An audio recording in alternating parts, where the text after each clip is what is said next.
In a move that has sent shockwaves through Washington, D.C., Tulsi Gabbard has been confirmed as the Director of National Intelligence. This pivotal role places her at the helm of the United States intelligence community. Gabbard's journey to this position has been anything but ordinary, marked by both fervent support and staunch criticism. Her confirmation marks a new chapter in her already controversial career. Gabbard, 43, is no stranger to the political arena. She previously served as a Democratic representative for Hawaii from 2013 to 2021.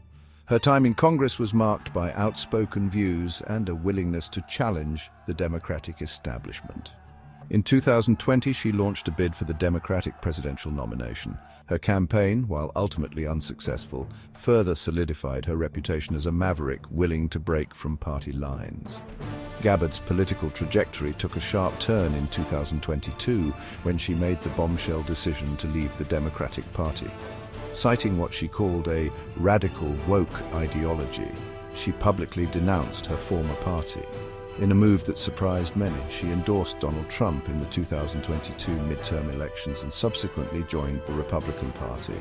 Her confirmation as DNI has reignited debates about her qualifications, judgment, and past stances on critical foreign policy issues. The decision to appoint her to such a sensitive position has been met with a mixture of apprehension and cautious optimism. Only time will tell how Gabbard will navigate the complexities of the intelligence community and what impact her leadership will have on the nation's security apparatus. The Senate vote to confirm Tulsi Gabbard as Director of National Intelligence unfolded along starkly partisan lines, reflecting the deep divisions surrounding her nomination. The final tally stood at 52 to 48, with all Democrats voting against her confirmation. The lone exception was Senator Mitch McConnell, who broke ranks with his Republican colleagues to oppose her appointment. Republican support for Gabbard remained largely unified, with key figures like Senators Susan Collins and Todd Young lending their backing. Collins, known for her occasional departures from party orthodoxy, cited Gabbard's vision for streamlining the office of the Director of National Intelligence as a reason for her support. Young, a member of the Senate Intelligence Committee, echoed these sentiments, highlighting Gabbard's commitment to reducing government bureaucracy.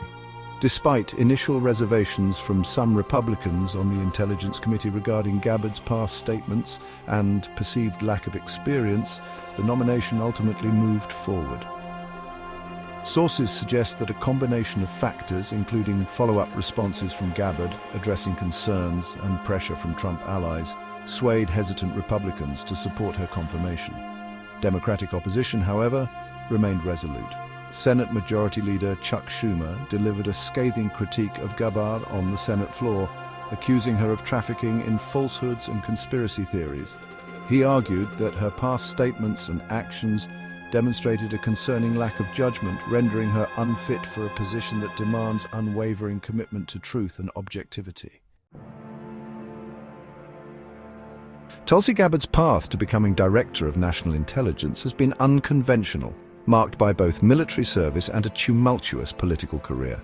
Her background, while seemingly impressive, has become a point of contention, with critics questioning whether it adequately prepares her for the weighty responsibilities of leading the intelligence community.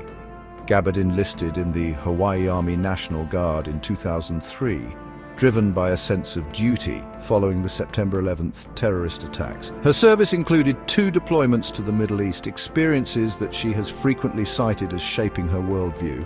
While her military service is undoubtedly commendable, some argue that it does not translate directly into the specialized knowledge and expertise required of a DNI. Following her deployments, Gabbard entered the world of politics, winning a seat on the Honolulu City Council in 2010. Her rapid ascent continued with her election to the U.S. House of Representatives in 2012, becoming the first Hindu member of Congress. Throughout her tenure in Congress, she established herself as a vocal critic of U.S. foreign policy, particularly its interventions in the Middle East. Gabbard's decision to leave the Democratic Party in 2022 and subsequently join the Republican Party further cemented her reputation as a political maverick. Her willingness to buck party orthodoxy has earned her both praise and condemnation, with supporters lauding her independence while detractors question her consistency and ideological grounding. Tulsi Gabbard's tenure as Director of National Intelligence begins under a cloud of controversy, with her past statements and actions casting a long shadow over her appointment. From her meetings with Syrian dictator Bashar al-Assad to her sympathetic views on Russia, Gabbard's judgment and foreign policy positions have been the subject of intense scrutiny. One of the most contentious aspects of Gabbard's record is her 2017 meeting with Assad, a brutal dictator accused of war crimes. Her willingness to engage with him, even as his regime was accused of using chemical weapons against its own people, drew widespread condemnation. Gabbard defended her actions, arguing that dialogue is crucial even with those we disagree with. However, critics saw it as a sign of poor judgment and a willingness to appease dictators. Adding to the controversy are Gabbard's past comments on Russia and its president, Vladimir Putin.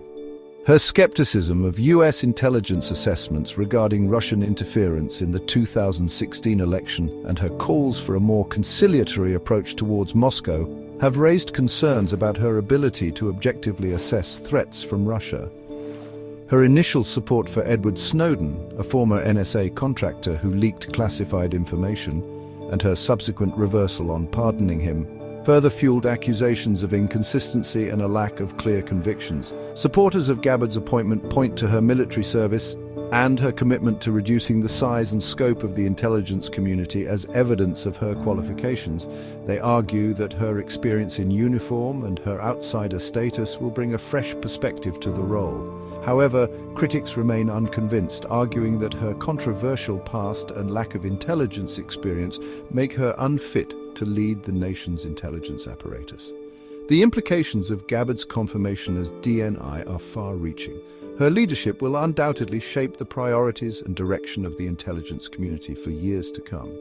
Whether she will be able to effectively lead and unify the intelligence community, restore its credibility, and provide objective and timely intelligence to policymakers remains to be seen. One thing is certain, Tulsi Gabbard's tenure as DNI promises to be anything but ordinary.